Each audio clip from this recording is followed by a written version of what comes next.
జై దుర్గా భవాని.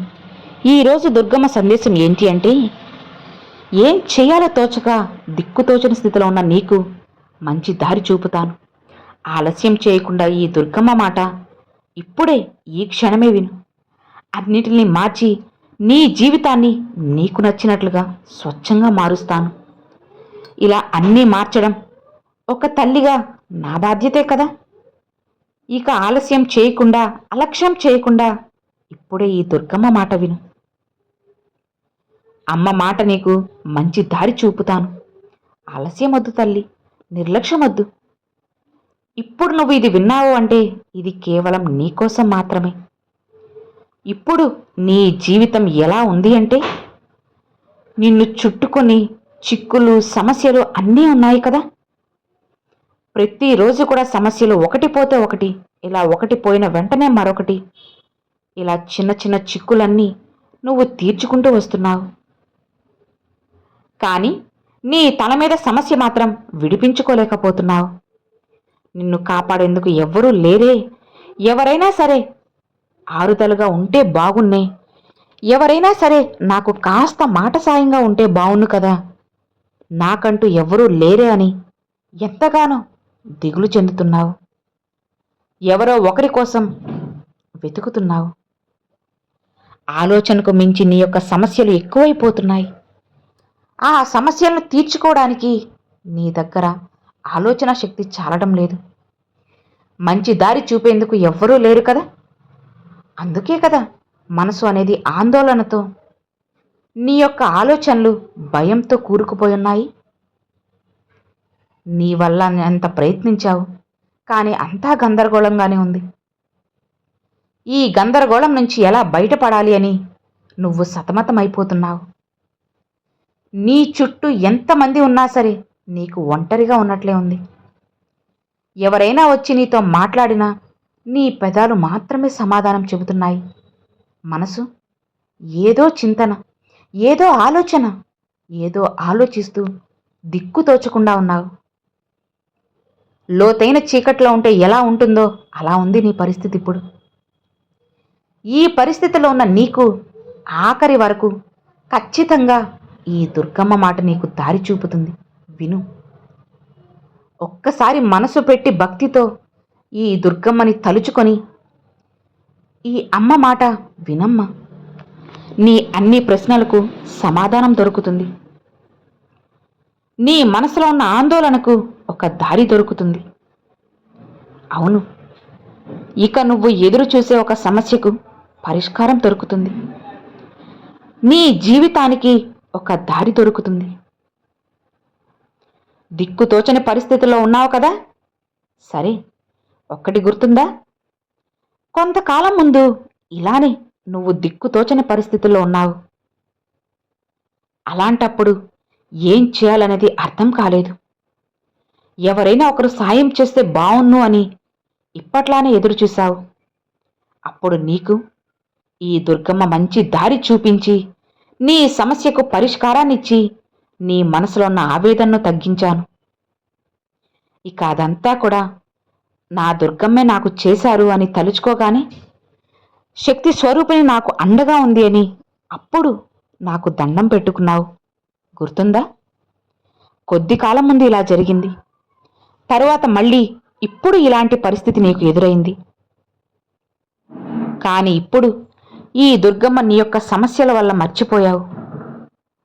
నీళ్లు లేని ఎడారిలో, రాళ్ల గుట్టల్లో, అడవిలో దారి చూపడం ఎలా అని నీకు దిక్కు తొలచినప్పుడు ఎలా అమ్మా అని నన్ను పిలిచినా నేను పలుకుతాను. అలానే ఇప్పుడున్న నీ అడవి లాంటి ఒక సమస్య దిక్కుతోచని ఒక ప్రదేశంలో ఉన్నట్లు నీ సమస్యలకు పరిష్కారం చూపకుండా ఉంటానా? ఈ తల్లిని పిలిచావు కదా, తల్లిని తలుచుకున్నావు కదా, నువ్వు కూడా నా బిడ్డవే కదా, నా భక్తునివే కదా. నేను దారి చూపకుండా ఉంటానా? ఆపదలు ఆదుకోకుండా ఉంటానా చెప్పు? ధైర్యంగా ఉండు, ముందుకు వెళ్ళు. నీ బాధలన్నిటికీ ఒక ముగింపు అనేది ఈ దుర్గమ్మ ఇస్తాను. నిన్ను దారి మళ్లించి నీ మనసుకి కష్టాన్ని అన్నీ మరిపించేలా చేస్తాను. కొన్ని విషయాలు నీకు జరుగుతాయి. ఆ జరిగిన విషయాల వల్ల నీ యొక్క కష్టమంతా కూడా పటాపంచలైపోతుంది. ఒక కట్టడి వేసుకున్నావు, సంతోషంగా ఉండేదానికి ప్రయత్నిస్తున్నావు. కానీ జరిగినవన్నీ మర్చిపోలేక, చెప్పుకోలేక, ఏ తోడు లేకుండా అల్లాడిపోతున్నావు. కాలం మాత్రమే నీకు గాయం చేస్తుంది.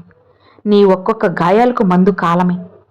కాబట్టి కొద్ది కాలం ఓపికగా ఉన్నావంటే అన్నీ సర్దుకుంటాయి. ఇప్పుడు నువ్వు ఆందోళన పడినంత మాత్రాన నీ సమస్య తీరుతుందా? లేదు. కొద్ది కాలం ఈ నొప్పిని భరించు, కాలం మారుతుంది.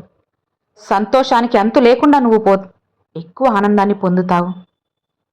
నిన్ను నేను ఒడిలో పెట్టుకొని కాపాడుతాను. నా ఒడిలో ఉన్న ప్రతి బిడ్డని కష్టం తెలియకుండా చూసుకుంటాను. నా యొక్క గుడికి నువ్వు రాలేకపోయినా సరే, ఈ దుర్గమ్మ కరుణ మాత్రం నీతోనే ఉంటుంది. నన్ను తలుచుకున్న వెంటనే అందరికీ ఆశీర్వాదం ఇస్తాను. నా భక్తులందరికీ నా అనుగ్రహం ఎప్పుడూ ఉంటుంది. ఆపదల నుంచి నేను కాపాడుతాను అని నమ్మావు కదా? ఒక్కసారి నా నామస్మరణ చెయ్యి. నీ కష్టాలన్నీ పటాపంచలైపోతాయి. కృంగిపోవద్దమ్మా.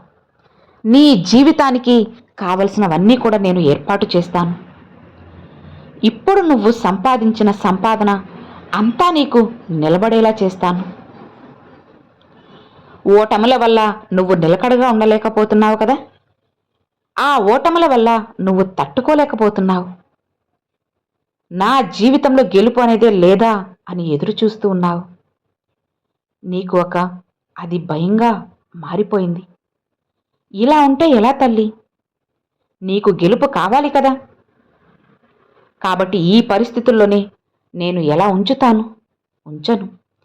ఖచ్చితంగా నీకు గెలుపు అందించే తీరుతాను. నీ సందేహాలన్నీ కూడా అతి త్వరలోనే సమాధానం నీకే దొరుకుతుంది. నువ్వు అనవసరంగా భయపడుతున్నావమ్మా. నీ కష్టమంతా ముగిసిపోయింది. ఇక నుంచి ఆనందంగా జీవిస్తావు. నీ చుట్టూ జరిగేవన్నీ నాకు తెలుసు. కాబట్టి ఏ ఆలోచన లేకుండా వెంటనే నా సమస్యలకు పరిష్కారం నా తల్లి చూపుతుంది అని ధైర్యంగా నిశ్చింతగా ఉండు. నువ్వు ఇంతలా కృంగిపోయినా నిన్ను ఓదార్చడానికి నేను ఏదో ఒక రూపంలో నీకు ఎవరో ఒకరిని పంపుతూనే ఉంటాను. ఏదీ కూడా జరగడం లేదు అని నీ జీవితంలో జరగడం లేదని అనుకోకు. జరిపిస్తాను. అతి త్వరలో నీకు కావాల్సింది నీకు అందిస్తాను. నీకు కావాల్సింది నువ్వు తప్పకుండా అందుకుంటావు కదా? నీ అన్ని చిక్కుల్ని నేను తొలగిస్తాను. నిన్ను చిక్కుల నుంచి విడిపించి నువ్వు ఆనందంగా జీవించేలా చేస్తాను. నువ్వు పోరాడలేక బాధపడ్డ ఆ కాలం నుంచి నీకు విడుదల నేను కల్పిస్తాను. నీ జీవితంలో నీకైన పని అనేది నేను చేస్తాను కదా? నీ వంతు కృషి మాత్రం నువ్వు చెయ్యి. నీకు కావలసిన ఫలితాన్ని తప్పకుండా నువ్వు అందుకుంటావు. అన్ని విజయాలు నీకు చేరుతాయమ్మా. కాస్త గమనించి చూడు. కావాలంటే ఈ తల్లి ఆడిస్తున్న బొమ్మలే కదా అందరూ. అలాంటిది భక్తితో ఈ దుర్గమ్మని వేడుకున్న నా బిడ్డల్ని నేను కాపాడుతాను. ఎంత పెద్ద సమస్య నుంచైనా బయటపడేస్తాను. ఎలాంటి అడ్డు ఆటంకాలు రాకుండా కాపాడుతాను. ఈ దుర్గమ్మ మాట నమ్మి నిశ్చింతగా ఉండు. నీకు ఇక జరిగేవన్నీ కూడా మంచి కాలమే. నీకు మంచి దారిని నేను చూపెడతాను కదా? నిశ్చింతగా ఉండు, సంతోషంగా ఉండు. ఇక ఎలాంటి అడ్డంకులు రాకుండా నీ చుట్టే జరిగే అన్నిటికీ కూడా చెడు అన్నిటికీ కూడా ముగింపు వస్తుంది. సంతోషంగా ఉండాల్సిన కాలం వచ్చేసింది. ఇక నీకు అన్నీ ఆరంభమయ్యాయి. నా ఈ మాటల్ని పూర్తిగా విన్నావు కదా? ఇక నమ్మితే ప్రశాంతంగా ఉంటావు కూడా. నీకు ఈ దుర్గమ్మ అనుగ్రహం పరిపూర్ణంగా ఉంది. సంతోషంగా ఉండు. అమ్మని నమ్మిన వాళ్ళు ఎప్పుడు ఓడిపోరని తెలుసు కదా? గెలుపు వైపే నువ్వు అడుగులేస్తావు. నా ఆశీర్వాదంతో అన్నీ జరుగుతాయి. శక్తి స్వరూపిణి అయిన ఈ దుర్గమ్మని నన్ను నమ్ము, అన్నీ మారుస్తాను. నా శక్తి అంతా కూడా నీకు ధారపోసి గెలుపుని నీకు సొంతం చేస్తాను. ఇక నిశ్చింతగా ఉండు అని ఈరోజు అమ్మవారు ఈ సందేశాంతో తీసుకొచ్చారండి. సో విన్నారు కదండి, ఈరోజు దుర్గమ్మ పంపించిన ఈ సందేశం మీ అందరికి నచ్చింది అని అనుకుంటున్నాను. నచ్చితే ఒక చిన్న లైక్ చేయండి. మరికొంతమంది అమ్మవారి భక్తులకు షేర్ చేయండి. ఫస్ట్గా మన ఛానల్ చూసేవాళ్ళు సబ్స్క్రైబ్ చేసి సపోర్ట్ చేయండి ఫ్రెండ్స్. Thanks for watching. జై దుర్గా భవాని.